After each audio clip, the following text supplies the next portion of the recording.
Hello friends. बच्चों, class 12 का ये जो लेक्चर है अपना वो है क्लास 12 के मैक्रो इकोनॉमिक्स के बारे में। Okay, this is the first lecture which is related to class 12। जो बेसिक चीज़ हमने समझनी है बेटे, macro economics is the advance level of micro economics. Micro economics you already covered in class 11। Now what are we going to start is, हमने class 12 prepare कैसे करना है उसके लिए separate video will be uploaded, but हम यहाँ पर सिर्फ किसकी बात कर रहे हैं, chapter banking. So I am going to start with the chapter banking. Okay, banking. अब इसमें हमें क्या जानना जरूरी है बेटा, उस पर आते हैं। ठीक, बैंकिंग जानने से पहले मुझे लगता है मुझे पता होना चाहिए what is a bank. What is a bank? तो आपकी अंडरस्टैंडिंग के हिसाब से आपको क्या लगता है बैंक क्या है? Right, any lemon answer which comes in your mind, you just think, because you can't answer right now, so you just think कि क्या आपके हिसाब से बैंक है। तो आप कहेंगे बैंक एक जगह है, इट्स अ प्लेस जहां आप जाते हैं। मैं उसको इकोनॉमिक्स की टर्म देते जाऊंगी राजे।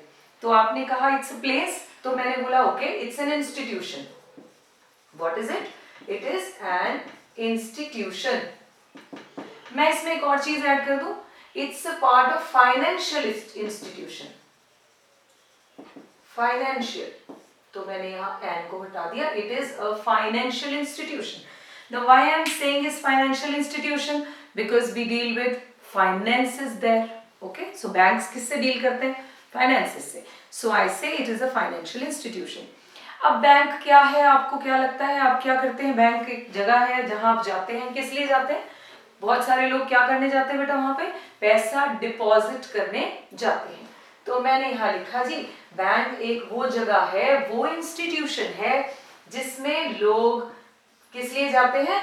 दे go to deposit money, they deposit their money there. Okay okay, और किस लिए जाते हैं? सिर्फ डिपॉजिट करने जाते हैं? नहीं, आप कहेंगे मैम विड्रॉ भी करते हैं। तो बैंक के एंगल से वो क्या करते हैं? वो विड्रॉ, डिपॉजिट करना, लेना देना, ये सब इसमें आ गया। एक और चीज जो बैंक परफॉर्म करता है जिसे हम मेन फंक्शन कहते हैं बेटा, वो है लोन लेने जाते हैं। So lending loans is also an another function, very important function which bank performs.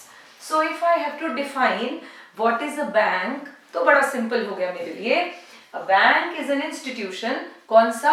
A financial institution where they accept deposits, मतलब पैसा लेते हैं, और नहीं, एंड दे लेंड लोन्स।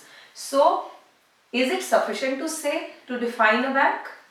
मतलब मेरा कहने का मतलब है कि क्या अगर मैं ये बातें बोलूं तो ये बैंक हो गया? आप कहेंगे यस। तो आपको एक बात बता दें कि अभी भी हम इसे बैंक नहीं कह सकते। कैसे? क्या बच्चों आपने पोस्ट ऑफिस सुना है? सुना होगा। पोस्ट ऑफिस क्या है? आप कहेंगे मैम वो जगह, वो ऑफिस जहां पर पोस्टल सर्विसेज मेनली होती हैं। Yes, mainly it is for postal services.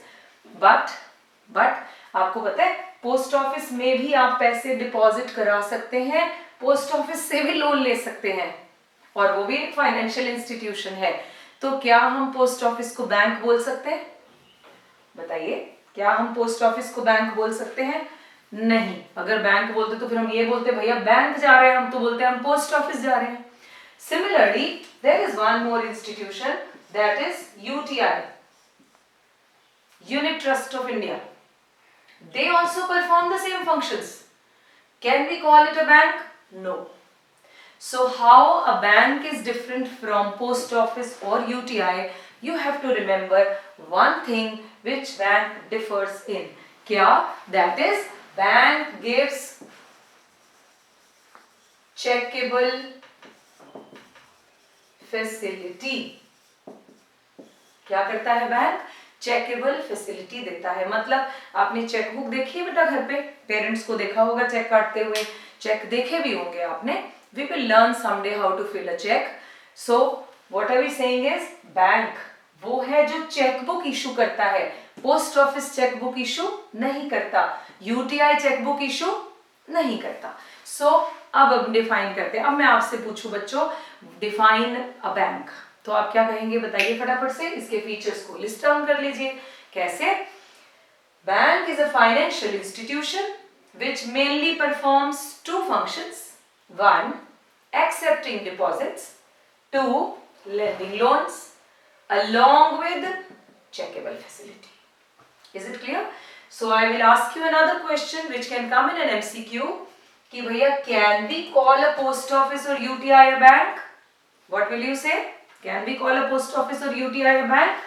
आप कहेंगे no ma'am, it is false. Although हम आंसर में पूरा लिखेंगे राजा, although post office and UTI performs both the functions as bank, but they differ in checkable facility. I'm sure I made the point clear. Let's start writing.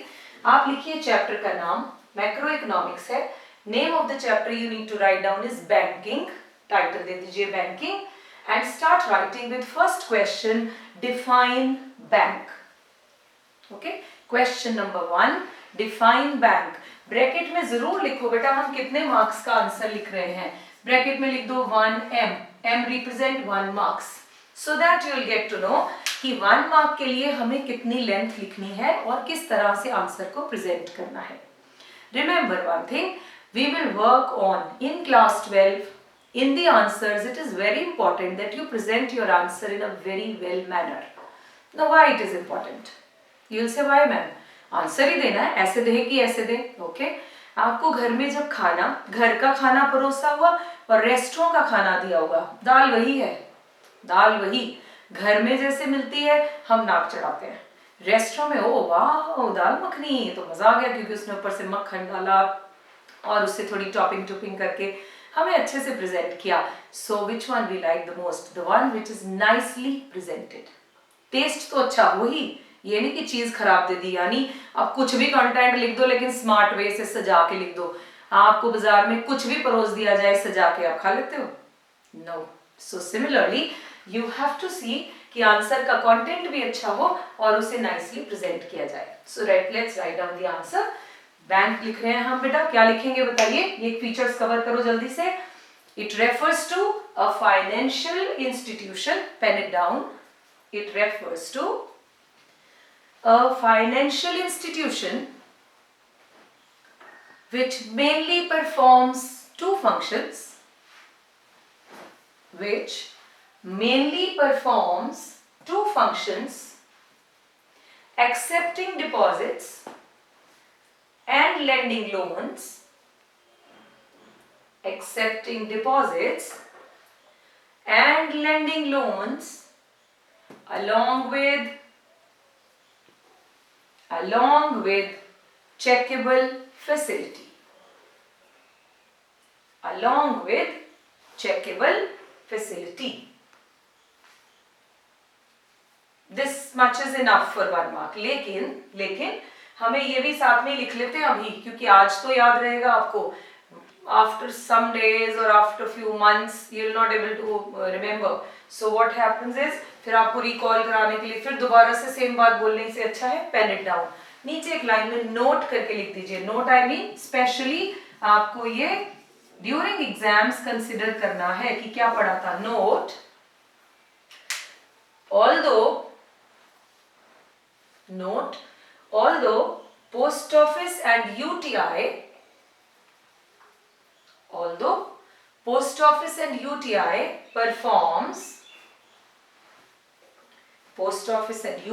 performs both the main functions as a bank,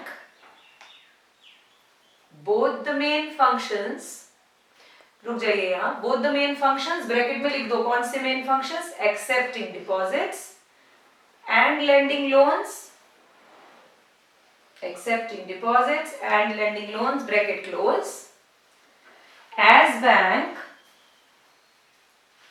but they differ in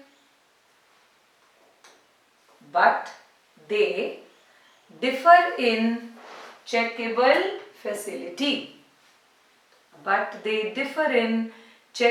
facility, So they cannot be termed as a bank. So they cannot be termed as a bank. Alright, I think we've cleared bank. Now we have to understand what is banking. Banking activity हो गई, बात वही लिखेंगे लेकिन थोड़ा सा सजाकर. Let's write down the next question. Define banking या what is banking? Okay, define banking और what is banking. तो आप क्या करेंगे? आप लिखेंगे 1 mark के लिए answer again. Again it is for 1 mark. Let's write it down. Banking means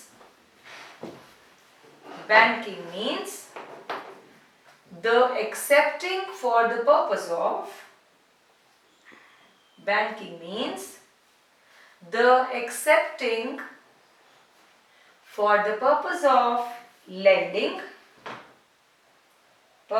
lending or investments of deposits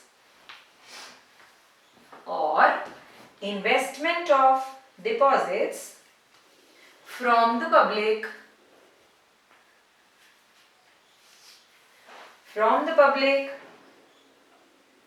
which is repayable on demand.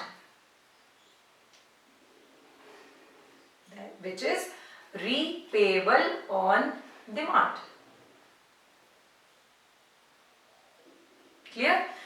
Okay, अब एक बात समझो, बैंक को बेटे इनकम कहाँ से मिलती है ना? बैंक इनकम कहाँ से अर्न करता है?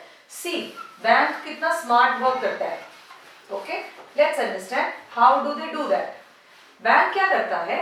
बैंक किसी का पैसा किसी को देता है. से इनसे पैसा लिया और इनको पैसा दे दिया और बीच का जो गैप है वो एंजॉय करता है as income. Let's understand with the help of an example. Deposit, जब बैंक हमसे पैसे लेता है ना, हमें कुछ इंटरेस्ट देता है. राजे, पता है ना हमें, जब हम बैंक में पैसा रखते हैं तो हम कुछ इंटरेस्ट देते हैं. Say it varies between 4 to 6%. I am writing it on a very higher side.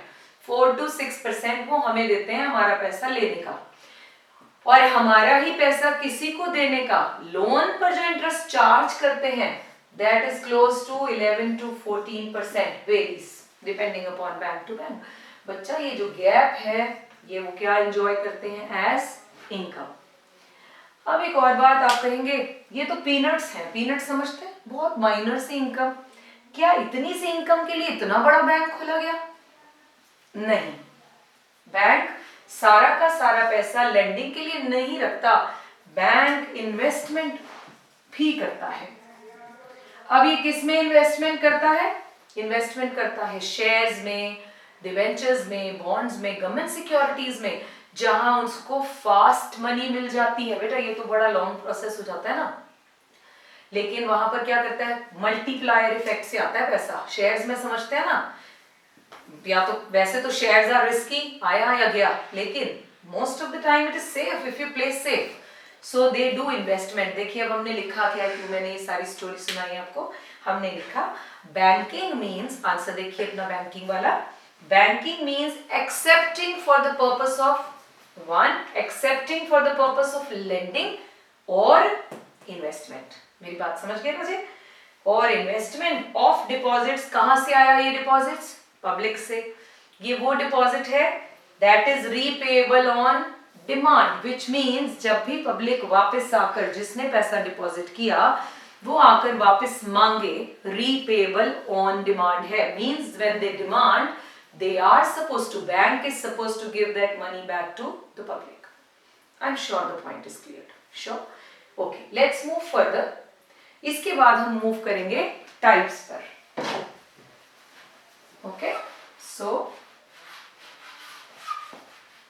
Bank कितनी तरह के हो सकते हैं? Let's talk about that.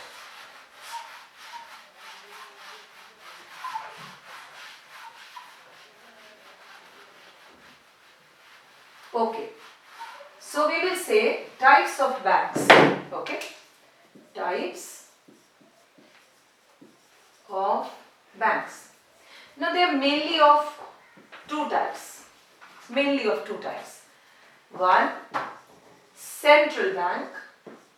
Okay, the other, commercial banks. You must have come across these terms. If not, you should know.